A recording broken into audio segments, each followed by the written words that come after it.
everyone. I'm Becky Farrell, Research Lead and Programming Consultant for Dance Data Project.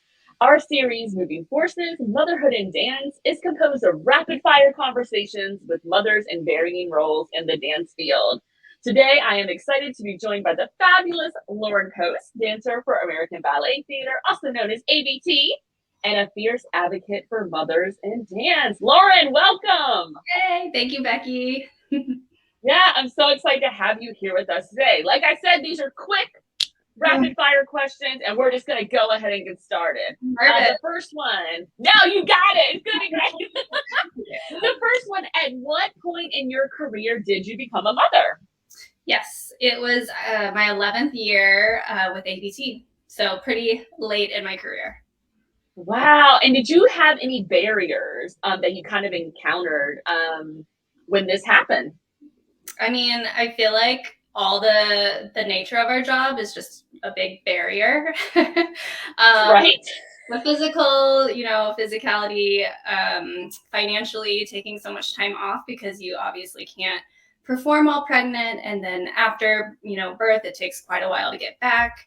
Scheduling, traveling, all of these things, a lot of things to navigate, lots of challenges to overcome. It's totally doable with support.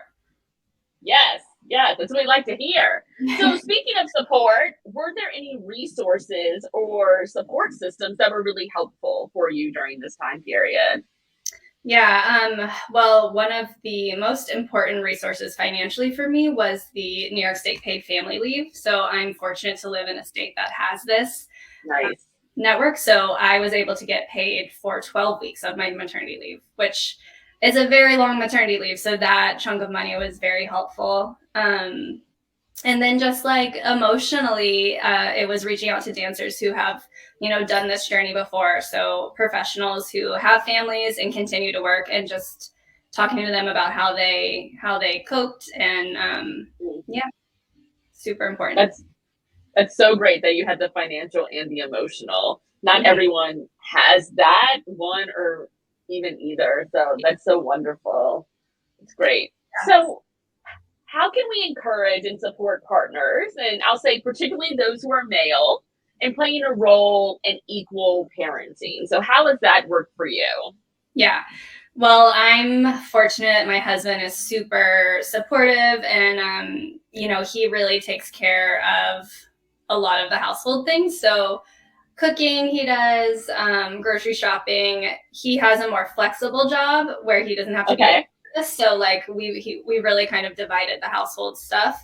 But I think it's hard because when you have a baby, especially in the beginning, there's really no way for it to be equal because the baby relies on you so much. If you're nursing or if you're bottle feeding, however, they still need the mom, and they're usually waking up so much. And I feel like there's just really no way to be equal. But what we did was just allocate all the stuff outside of the baby, and he kind of took care of that. So now our kids are a bit older. They're 3 and 1.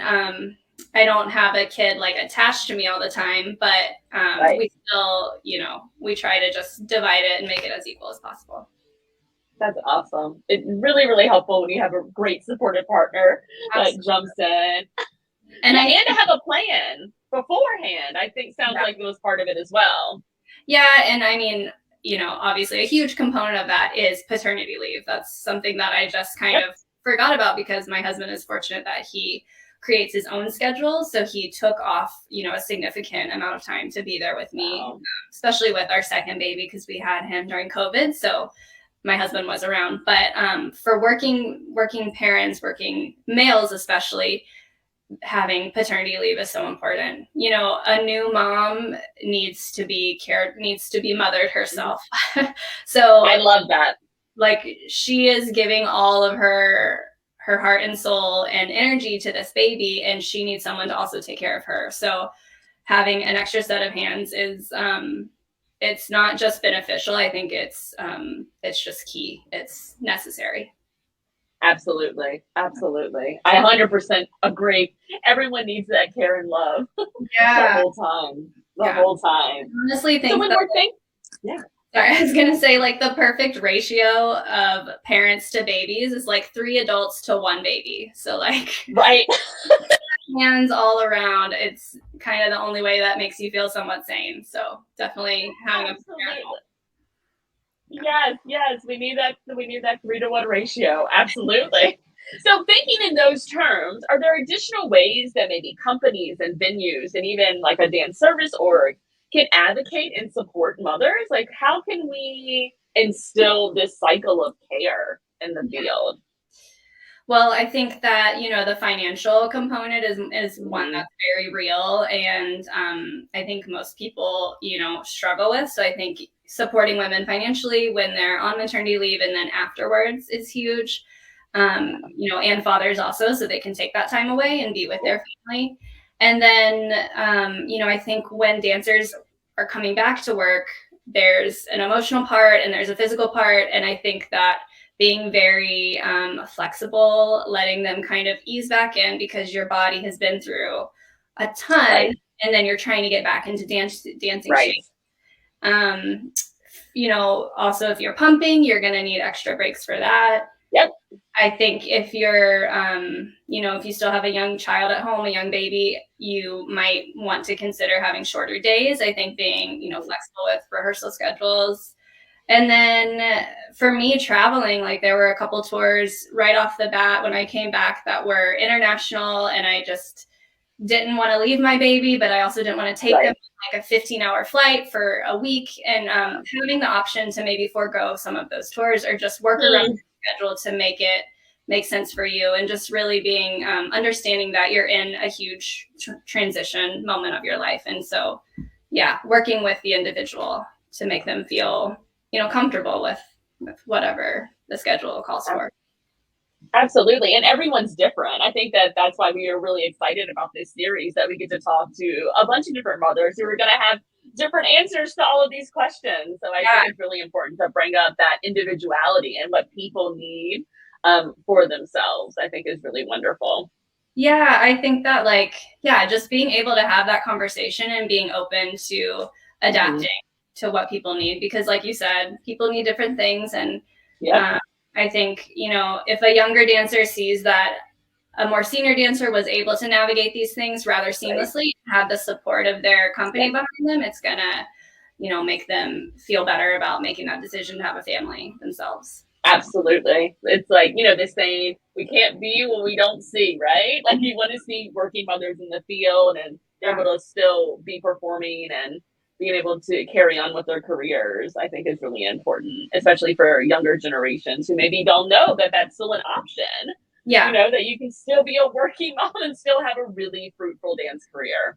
Absolutely. I mean, I feel like for me, like the physical aspect has been fine. Like I was very fortunate that I feel like I am dancing fairly well after having 2 kids.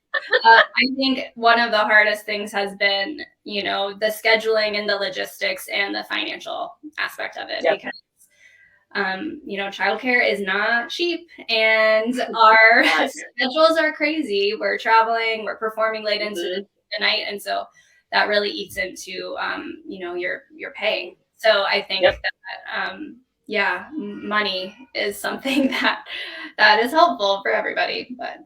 Absolutely. That financial support seems like it's really, really necessary. Yeah. So last question, we made it. What can Dance Data Project do to advocate for mothers in the field? How can we help? Oh my gosh, you guys are already doing so much. It's amazing. I think just continuing to do what you're doing and being a voice for so many women and mothers in this field who are open with you guys about, the challenges that we face. And then you guys are amazing at amplifying that voice and just getting it out there and hopefully influencing the people in charge to, make it more attainable. So.